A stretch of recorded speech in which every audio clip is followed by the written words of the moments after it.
Morning बच्चों, आज हम वार्षिक परीक्षा में आने वाले संभावित प्रश्नों के बारे में परिचर्चा करेंगे जो क्लास फर्स्ट के सब्जेक्ट संस्कृत का है। तो आप लगातार बने रहें इस YouTube के माध्यम से अपने वार्षिक परीक्षा को अच्छे से अच्छे अंक प्राप्त करने के लिए इसे निरंतर देखें। जैसा कि आपको स्क्रीन पर दिख रहा है, फर्स्ट क्वेश्चन को हम पढ़ते हैं। अधोलिखितानां शब्दानां संस्कृते रूपम लिखत, यानी निम्नलिखित शब्दों के संस्कृत रूप में लिखें। तो जैसा कि हम यहाँ पे देखते हैं, ये क्वेश्चन निम्नलिखित शब्दों को संस्कृत रूप में लिखने के लिए कहा जा रहा है। तो हम देखते हैं इसके फर्स्ट क्वेश्चन की ओर। जैसा कि आपको यहाँ पे दिख रहा है, तो फर्स्ट क्वेश्चन की ओर हम देख रहे हैं। फर्स्ट क्वेश्चन में क्या है? आसमान। आसमान का संस्कृत शब्द क्या होगा?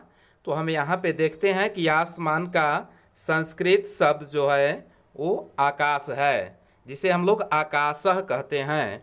तो आकाशः मीन्स आसमान होता है। अब नेक्स्ट क्वेश्चन की ओर चलते हैं। नेक्स्ट क्वेश्चन में आपको है जहाँ यहाँ पे ख, जिसे हम लोग देख रहे हैं घोड़ा। घोड़ा को संस्कृत में क्या कहते हैं? तो घोड़ा को संस्कृत में हम लोग अश्व कहते हैं, जैसा कि यहाँ पे दिख रहा है, अश्व।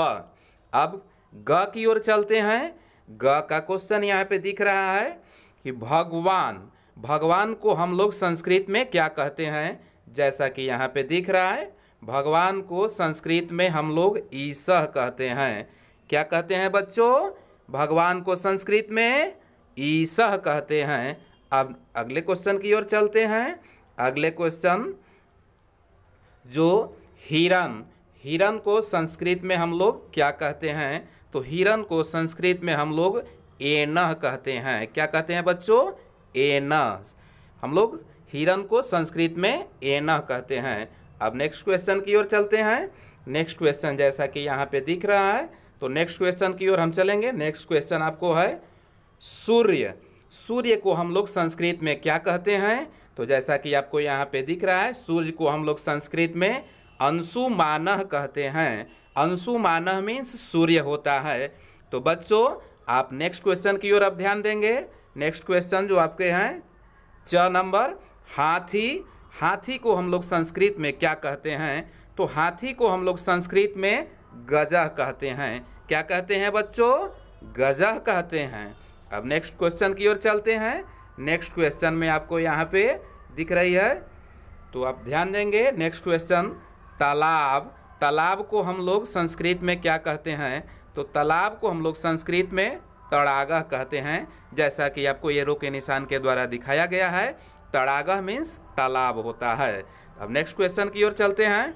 नेक्स्ट क्वेश्चन जैसा कि हमें दिख रहा है यहाँ पे, तो नेक्स्ट क्वेश्चन जो हमें स्क्रीन पे दिखाई दे रही है यहाँ पे, वो मोर। मोर को हम लोग संस्कृत में क्या कहते हैं? तो मोर को हम लोग संस्कृत में मयूरः के नाम से जानते हैं, जैसा कि कहा गया है मयूरः। मयूरः मीन्स होता है मोर, और मोर हमारे राष्ट्रीय पक्षी भी है, इसे भी याद रखना है। हो सकता है हिंदी के विषय में आ जाए। तो अब अगले क्वेश्चन की ओर चलते हैं। अगली क्वेश्चन क्या है? तो ध्यान देंगे। अगली क्वेश्चन आपको यहाँ पे झ की ओर इंडिकेट करते हैं हम, जैसा कि यहाँ पे दिख रहा है झ। मैना। मैना को हम लोग संस्कृत में क्या कहते हैं? तो आपको पता ही होगा कि मैना को हम लोग संस्कृत में क्या कहते हैं। तो बताएं बच्चों, मैना को संस्कृत में क्या कहते हैं? जैसा कि हमने बताया, मैना को संस्कृत में सारिका कहा जाता है। सारिका मीन्स मैना होता है। तो बच्चों ध्यान दें, सारिका मीन्स मैना। अब चलते हैं अगली क्वेश्चन की ओर। अगले क्वेश्चन आपके ये रहा स्क्रीन पे, जो यहाँ पे सामने दिख रहा है। तो माँ सरस्वती, जिसे हम लोग वीणा पानी के नाम से भी जानते हैं, माँ शारदा के नाम से भी जानते हैं। जब हम लोग विद्यालय को आते हैं तो सबसे सुबह में प्रेयर स्टार्ट होती है, जो माँ सरस्वती की वंदना होती है।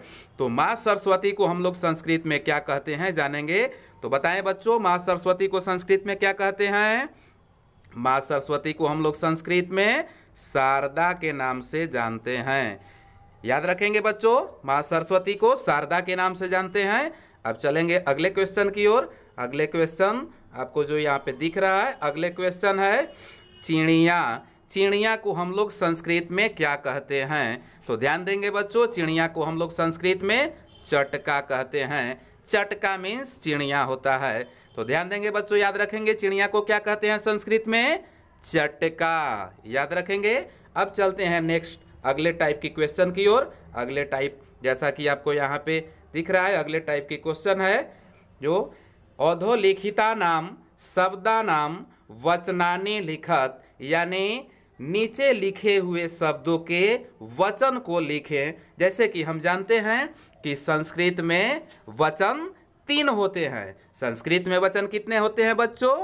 3 होते हैं। कौन कौन होते हैं? एक वचन, द्विवचन, बहुवचन। तो एक वचन हम लोग किसे समझते हैं? आप जानते ही होंगे एक वचन हम लोग किसे कहते हैं? जिससे किसी एक वस्तु या प्राणी का बोध हो, वह एक वचन कहलाता है। जिससे किसी 2 वस्तु या प्राणी का बोध हो, द्विवचन कहलाता है। और जिससे किसी 3 या 3 से अधिक वस्तु या प्राणी का बोध हो, वो बहुवचन कहलाता है। तो अब चलते हैं अपने क्वेश्चन की ओर। क्वेश्चन यहाँ पे ध्यान देंगे बच्चों, क्वेश्चन की ओर अपने चलते हैं। क्वेश्चन में यहाँ पे फर्स्ट क्वेश्चन देखेंगे। फर्स्ट क्वेश्चन जो आपके हैं यहाँ पे का है गजह।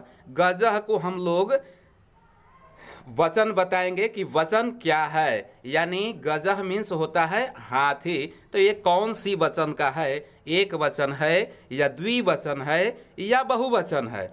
तो जैसा कि हम देखते हैं गजह मीन्स होता है हाथी, मतलब एक हाथी। तो एक हाथी के लिए हम लोग एक वचन का प्रयोग करते हैं, तो इसलिए यह एक वचन हुआ। अब चलते हैं अगले क्वेश्चन की ओर। जैसा कि आपको दिख रहा है अगले क्वेश्चन यहाँ है अजा। अजा मीन्स होता है अधिक बकरियां, यानी कितने बकरियां? अधिक। अधिक यानी 3 या 3 से अधिक बकरियां को हम लोग अजा कहते हैं। तो अजा मीन्स 3 से अधिक बकरियां, इसलिए हम लोग इन्हें बहुवचन कहेंगे। अब चलते हैं अगली क्वेश्चन की ओर। अगले क्वेश्चन आपको यहाँ पे दिख रहा है महिला। महिला को हम लोग किस वचन में रखेंगे?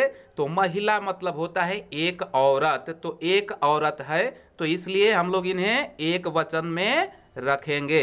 अब चलेंगे अगले क्वेश्चन की ओर। जैसा कि हमें दिख रहा है यहाँ, तो घ की ओर हम चलते हैं। घ क्वेश्चन देखते हैं क्या है। घ है कोकिला। कोकिला मतलब होता है क्या? कोयल। कोकिला मीन्स क्या होता है? कोयल। तो कोकिला मतलब बहुत सारे कोयल। तो बहुत सारे कोयल हैं, इसलिए हम लोग इसे बहुवचन की ओर संकेत करेंगे। तो कोकिला आपको क्या हुआ बच्चों? बहुवचन। अब चलते हैं अगले क्वेश्चन की ओर। अगले क्वेश्चन जैसा कि आपको स्क्रीन पर यहाँ पे दिखाई दे रहा है, तो अगले क्वेश्चन की ओर चलते हैं। अगले क्वेश्चन क्या है? अगले क्वेश्चन यहाँ पे दिख रहा है छात्रे। छात्रे आपके कौन से वचन हैं? तो छात्रे आपके 2 छात्रों को बोध कर रहे हैं, इसलिए ये द्विवचन हैं। तो छात्रे आपके द्विवचन है बच्चों, ध्यान देंगे। नेक्स्ट क्वेश्चन की ओर चलते हैं। नेक्स्ट क्वेश्चन है बालिका। तो बालिका देखेंगे क्या है? बालिका। बालिका मतलब होता है लड़की। तो लड़की का मतलब एक लड़की है, इसलिए बालिका कौन से वचन हुए? एक वचन। ध्यान देंगे बच्चों। आगे नेक्स्ट की ओर चलते हैं। नेक्स्ट है लते। तो जैसा कि आप लोग लता का शब्द रूप देखे होंगे, तो लता, लते। तो लते यहाँ पे द्विवचन की ओर संकेत कर रहा है, यानी कि इससे 2 लते की बोध हो रहा है, इसलिए हम लोग द्विवचन की ओर संकेत करके और द्विवचन लिखेंगे। अब चलते हैं नेक्स्ट की ओर। नेक्स्ट यहाँ पे जैसा कि आपको दिख रहा है ज यहाँ पे दिखाई दे रहा है, इसमें है कथा। कथा क्या है? कथा मतलब एक कहानी है, इसलिए यह एक वचन की ओर संकेत करता है। तो कथा जो है वह एक वचन है। तो याद रखेंगे बच्चों, एक वचन क्या? कथा। अब चलते हैं अगली क्वेश्चन की ओर। अगली क्वेश्चन क्या है आपको? तो थर्ड क्वेश्चन की ओर चलेंगे। थर्ड क्वेश्चन ध्यान देंगे मेरे दोस्तों, थर्ड क्वेश्चन की ओर। थर्ड क्वेश्चन में आप यहाँ पे ध्यान देंगे क्या इंडिकेट करता है? स्मरणम कुरुत, यानी कि याद करें। स्मरणम कुरुत मीन्स क्या हुआ बच्चों? याद करें। तो जैसा कि हम देखते हैं यहाँ पे दिया गया है एक वचन, यहाँ पे दिया गया द्विवचन, यहाँ पे दिया गया है बहुवचन। एक वचन, द्विवचन, बहुवचन। जैसा कि मैंने पहले ही बता दिया कि संस्कृत में वचन 3 होते हैं, एक वचन, द्विवचन और बहुवचन। तो अब हम देखेंगे, अब हम देखते हैं यहाँ पे जो नर है, नर एक वचन में नरः पढ़ा जाता है, द्विवचन में नरौ और बहुवचन में नरा के नाम से जाना जाता है। तो नरा, नरः मतलब हो गया, नरः मतलब हो गया क्या, एक वचन मतलब एक नर, और द्विवचन में हो जाएगा नरौ मतलब 2 नर 2 मनुष्य, और नरा मतलब हो गया बहुत से, 2 से अधिक, यानी 3 या 3 से अधिक, तब जाकर के यह बहुवचन हुआ। ठीक इसी प्रकार से आगे की ओर बढ़ते हैं। बालक, बालक को ध्यान देंगे मेरे दोस्तों। बालक, बालक, बालक यहाँ पे है तो एक वचन में बालकः, बालकः मतलब एक लड़का, बालकौ, बालकौ मतलब 2 लड़के, और बालकाः मतलब 2 से अधिक लड़के, जिसे हम लोग कहते हैं वे हो जाता है बालक। तो अब अगले की ओर चलेंगे। अगले है, आपको दिखाई देता है यहाँ पे अगले क्वेश्चन क्या है, अगले अश्व। क्या है, अश्व। अश्व मतलब होता है घोड़ा। तो एक वचन में अश्व मतलब एक घोड़ा, अश्व मतलब द्विवचन हो गया तो 2 घोड़े, अश्व मतलब 2 से अधिक घोड़े, इसलिए अश्वा। तो याद रखेंगे बच्चों। अब आते हैं अगले क्वेश्चन की ओर। अगले क्वेश्चन में ध्यान देंगे यहाँ मयूर। क्या है, मयूर। मयूर मीन्स एक मोर, मयूरो मीन्स 2 मोर, और मयूरा मीन्स 2 से अधिक मोर। यानी हम लोग अगले क्वेश्चन की अब इंडिकेट करेंगे। अगले क्वेश्चन जैसा कि हमें दिख रहा है क्या, छात्र। छात्र मतलब एक छात्रा, छात्र, छात्र मतलब 2 छात्र, और छात्रा मतलब 2 से अधिक छात्र की ओर संकेत करता है। तो अब हम लोग चलेंगे अगले की ओर। अगले यहाँ पे ध्यान देंगे बच्चों। अगले क्या है, अगले में मंडूक। मंडूक ध्यान देंगे बच्चों। मंडूक, मंडूक मीन्स होता है एक मेढक। सेकंड की ओर द्विवचन में चलते हैं। द्विवचन में हो गया आपको मंडूकौ मतलब 2 मेढक, यानी जिसे हम लोग बोलते हैं 2 मेढक। और नेक्स्ट की ओर चलते हैं मंडूका, यानी 2 से अधिक मेढक जितने भी हो जाएं, 3 या 3 से अधिक, वे मेढक बहुवचन में आएंगे। तो अब चलते हैं इसे अगले क्वेश्चन की ओर। अगले क्वेश्चन आपको यहाँ स्क्रीन पे, अगले क्वेश्चन ध्यान देंगे दोस्तों। अगले क्वेश्चन की ओर। अगले क्वेश्चन यहाँ पे इंडिकेट करता है एक वचन, जैसा कि हमें यहाँ पे दिख रहा है, एक वचन, द्विवचन और बहुवचन। तो एक वचन, द्विवचन और बहुवचन, जिसके शब्द की ओर आप संकेत करेंगे। इस शब्द की ओर संकेत करने में हमें दिख रहा है कि शब्द क्या है, कन्या। कन्या मीन्स एक लड़के, कन्या मीन्स एक से अधिक यानी कि 2 लड़कियां, और कन्या मीन्स 2 से अधिक लड़कियां।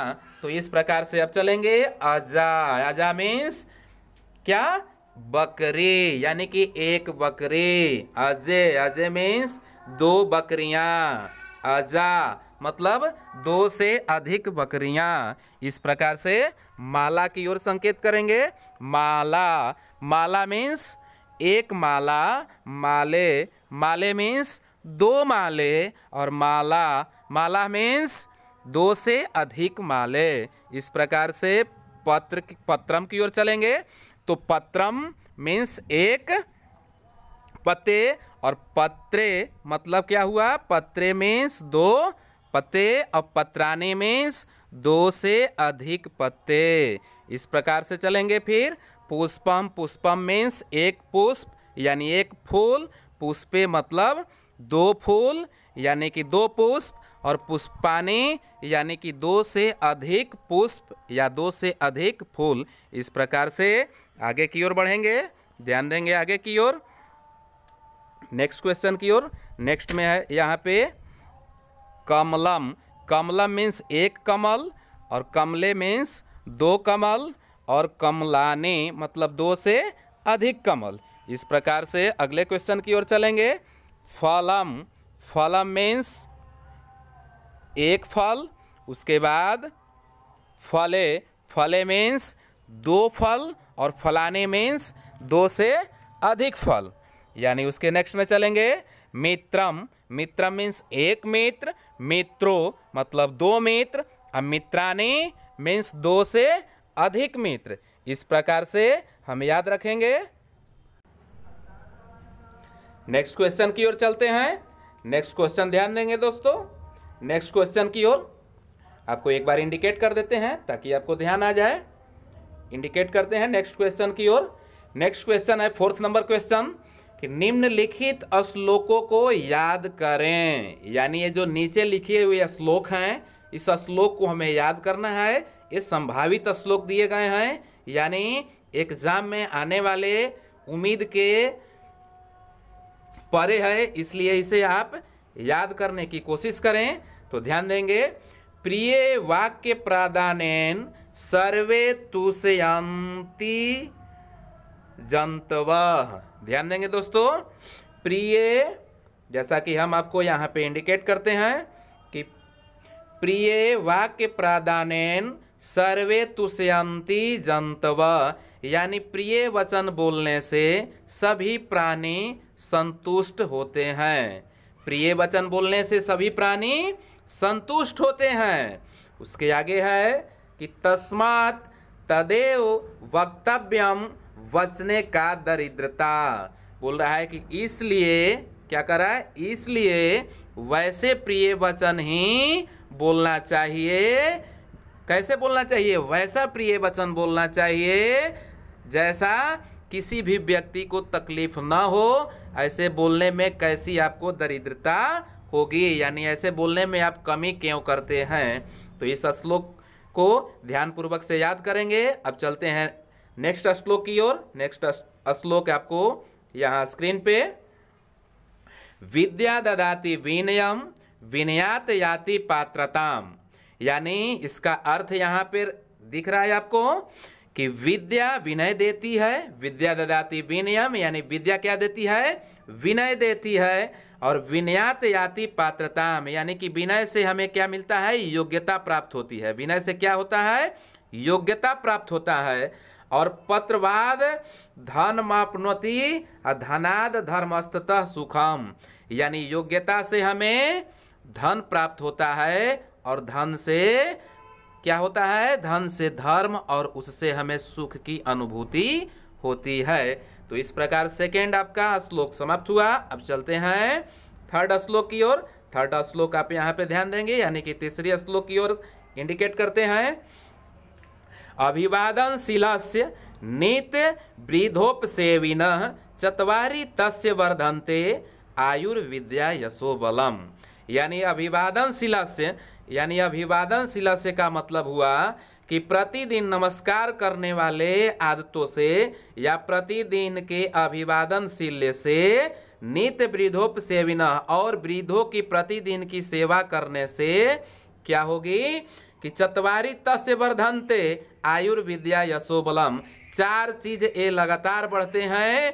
कौन कौन से 4 चीज बढ़ते हैं? तो एक आयु, दूसरे में एक विद्या, यश और बल। ये 4 चीज आपको लगातार बढ़ते हैं। कैसे बढ़ते हैं? कब बढ़ते हैं? तो अभिवादनशीलस्य नित्य वृद्धोपसेविनः चत्वारि तस्य वर्धन्ते आयुर्विद्या यशोबलम। इस प्रकार से प्रतिदिन नमस्कार करने की आदत जब आप में हो जाती है, वृद्धों की यानी बुजुर्गों की सेवा करने की आदत हो जाती है, तो ऐसे करने से आपको 4 चीज बढ़ते हैं। 4 चीज़ कौन से बढ़ते हैं? आयु, विद्या, यश और बल। ये 4 चीज बढ़ते हैं। तो अब चलते हैं हम नेक्स्ट क्वेश्चन की ओर। जैसा कि आपको यहाँ स्क्रीन पे दिख रहा है, तो नेक्स्ट क्वेश्चन की ओर हम चलते हैं। नेक्स्ट क्वेश्चन जैसा कि यहाँ पे हमें दिखाई दे रहा है, तो नेक्स्ट क्वेश्चन है 5 नंबर क्वेश्चन। अधोलिखिता नाम वाक्या नाम हिंदी भाषायाम अनुवादम कुरुत। निम्नलिखित वाक्यों को हिंदी भाषा में अनुवाद करें। निम्नलिखित वाक्यों को हिंदी भाषा में अनुवाद करें। तो इसको फर्स्ट है क, देखिए ध्यान देंगे। लोमसा चतुरः अस्ति। लोमसा मीन्स होता है लोमड़ी, चतुरः मतलब चालाक कह सकते हैं, अस्ति मीन्स है, यानी कि लोमड़ी चालाक है या चतुर है। अगला देखते हैं। अयम मम पितामह अस्ति। अयम मीन्स होता है यह, मम मीन्स मेरा या मेरी, पितामह मतलब होता है दादा, अस्ति मतलब है, यानी कि यह मेरे दादाजी हैं। इसका अर्थ हुआ यह मेरे दादाजी हैं। अगले क्वेश्चन की ओर, ग की ओर चलते हैं।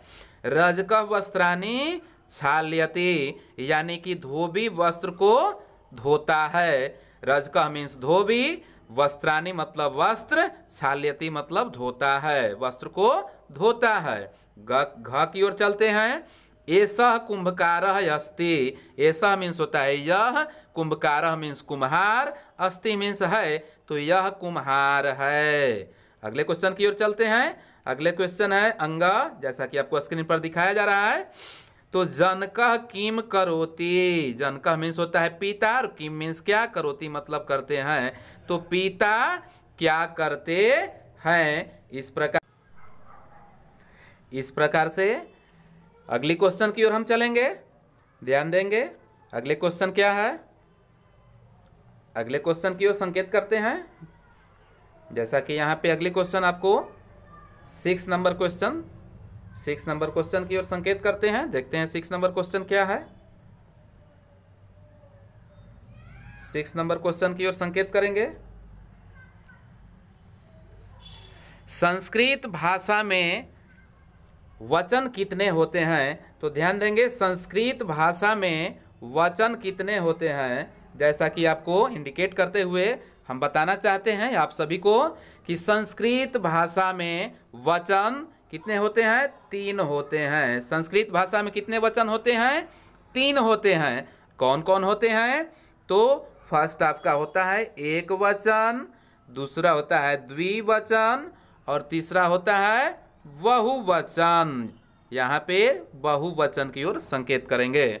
तो एक वचन, द्विवचन और बहुवचन। अगले क्वेश्चन की ओर चलते हैं।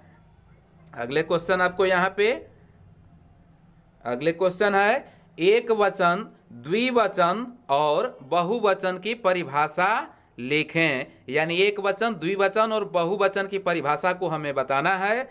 तो अब हम यहाँ पे ध्यान देंगे एक वचन की ओर। तो एक वस्तु या प्राणी को बोध कराने वाले शब्द रूप को एक वचन कहते हैं। यानी कहने का अर्थ है कि जिस शब्द से या जिस प्राणी से हमें एक वस्तु का बोध हो या एक प्राणी का बोध हो, वह क्या कहलाएगा, एक वचन कहलाएगा। अब चलेंगे द्विवचन की ओर। द्विवचन यहाँ पे ध्यान देंगे। 2 वस्तुओं या प्राणियों का बोध कराने वाले शब्द रूप को द्विवचन कहते हैं। यानी कि जिस शब्द से हमें 2 वस्तु को या 2 प्राणी को इंडिकेट करेगा, वह शब्द रूप क्या कहलाएगा, द्विवचन कहलाएगा। तो याद रखेंगे बच्चों द्विवचन। अब चलते हैं इसके आगे बहुवचन की ओर। तो बहुवचन की ओर हम संकेत करेंगे। बहुवचन ध्यान देंगे दोस्तों। बहुवचन 3 या 3 से अधिक वस्तुओं या प्राणियों का बोध कराने वाले शब्द रूप को बहुवचन कहते हैं। क्या कहते हैं, बहुवचन कहते हैं। 3 या 3 से अधिक वस्तुओं या प्राणियों को बोध कराने वाले शब्द रूप को बहुवचन कहते हैं। अब अगले क्वेश्चन की ओर चलेंगे। अगले क्वेश्चन की ओर ध्यान देंगे। अगले क्वेश्चन क्या है, सर्वनाम। सर्वनाम किसे कहते हैं, तो हम समझते हैं यहाँ पे अपने छोटे से शब्दों के रूप के अनुसार। तो जो शब्द संज्ञा के स्थान पर प्रयोग किए जाते हैं, जो शब्द संज्ञा के स्थान पर प्रयोग किए जाते हैं, उन्हें हम सर्वनाम कहते हैं। उन्हें सर्वनाम कहते हैं। यानी जो शब्द संज्ञा के बदले में प्रयोग किया जाता है वह सर्वनाम कहलाता है। जैसे कि आप समझ सकते हैं कि रमेश पटना जाता है, जहाँ पे रमेश को हटा करके हम वह पटना जाता है कह सकते हैं, तो रमेश के बदले में वह स्थान ले रहा है, तो वह जो है सर्वनाम हो गया, जबकि रमेश जो है वह एक व्यक्ति का नाम था और वह एक संज्ञा था। तो इस प्रकार से अगले क्वेश्चन की ओर चलेंगे। अगले क्वेश्चन आपको 9 नंबर क्वेश्चन है। 9 नंबर क्वेश्चन की ओर ध्यान देंगे। संस्कृत भाषा में पुरुष कितने होते हैं? अब ध्यान देंगे यहाँ बच्चों कि संस्कृत भाषा में पुरुष कितने होते हैं, तो हम यहाँ पे उत्तर की ओर संकेत करेंगे। संस्कृत भाषा में पुरुष कितने होते हैं? 3 होते हैं। संस्कृत भाषा में पुरुष कितने होते हैं? 3 होते हैं। कौन कौन पुरुष होते हैं बच्चों? तो प्रथम पुरुष होता है, मध्यम पुरुष होता है, और एक कौन से पुरुष होते हैं? उत्तम पुरुष होते हैं। कौन पुरुष होते हैं? उत्तम पुरुष। तो जैसा कि आपको यहाँ पे उत्तम पुरुष, तो संस्कृत भाषा में कितने पुरुष? 3 पुरुष। कौन कौन? कौन कौन? ध्यान देंगे 3 पुरुष कौन कौन होते हैं? तो पहला होता है प्रथम पुरुष, दूसरा होता है मध्यम पुरुष, और तीसरा होता है उत्तम पुरुष। तो याद रखेंगे बच्चों। अब चलेंगे नेक्स्ट क्वेश्चन की ओर। तो नेक्स्ट क्वेश्चन आपको यहाँ पे स्क्रीन पर दिखाई दे रहा है, जो 10 नंबर क्वेश्चन की ओर हमें इंडिकेट करता है। तो 10 नंबर क्वेश्चन की ओर ध्यान देंगे। संस्कृत भाषा में लिंग कितने होते हैं, जिसे हम लोग इंग्लिश में जेंडर के नाम से समझते हैं। तो जेंडर हम लोग देखेंगे कि संस्कृत भाषा में जेंडर कितने होते हैं। तो उत्तर यहाँ पे देखेंगे। संस्कृत भाषा में लिंग कितने होते हैं? 3 होते हैं। कितने होते हैं? 3 होते हैं। कौन कौन होते हैं बच्चों, जरा बताएंगे? पुल्लिंग, सही, बिल्कुल सही जवाब। सेकंड स्त्रीलिंग, बिल्कुल सही जवाब। और नपुंसकलिंग, बिल्कुल सही जवाब, नपुंसकलिंग। तो याद रखेंगे बच्चों, संस्कृत भाषा में लिंग कितने होते हैं? 3 होते हैं। पहला हो गया आपका पुल्लिंग, दूसरा स्त्रीलिंग, और तीसरा नपुंसकलिंग। इस प्रकार से याद रखेंगे। चलेंगे नेक्स्ट क्वेश्चन की ओर। नेक्स्ट क्वेश्चन एंड आखिरी क्वेश्चन। आखिरी क्वेश्चन यहाँ पे, संज्ञा किसे कहते हैं? यहाँ पे ध्यान देंगे, संज्ञा किसे कहते हैं। तो इसके उत्तर की ओर चलेंगे। उत्तर यहाँ पे ध्यान देंगे मेरे दोस्तों, इंडिकेट करेंगे उत्तर की ओर। उत्तर यहाँ पे है, किसी व्यक्ति, वस्तु, स्थान आदि के नाम को संज्ञा कहते हैं। तो संज्ञा किसे कहते हैं बच्चों? किसी व्यक्ति, वस्तु, स्थान आदि के नाम को संज्ञा कहते हैं। जैसे हम लोग समझ सकते हैं, व्यक्ति क्या है? रमेश, यानी किसी भी व्यक्ति का नाम हो वह संज्ञा है। किसी वस्तु का नाम हो, जैसे किताब, टेबल, पुस्तक, मेज, कुछ भी हो जाए वो संज्ञा है। कोई स्थान का नाम हो, प्लेस का नाम हो, जैसे पटना, गया, दरभंगा, आरा, ऐसा कोई भी हो, वह स्थान के नाम को संज्ञा कहा जाएगा। यानी कुल मिलाकर के तमाम चीज़ें संज्ञा ही कहलाती है। तो इस प्रकार से यह संस्कृत का संभावित प्रश्नों का श्रृंखला समाप्त होता है। अब आप नेक्स्ट वीडियो के लिए इंतजार करेंगे, बने रहेंगे माँ गायत्री पब्लिक स्कूल के यूट्यूब चैनल पर। Thank you.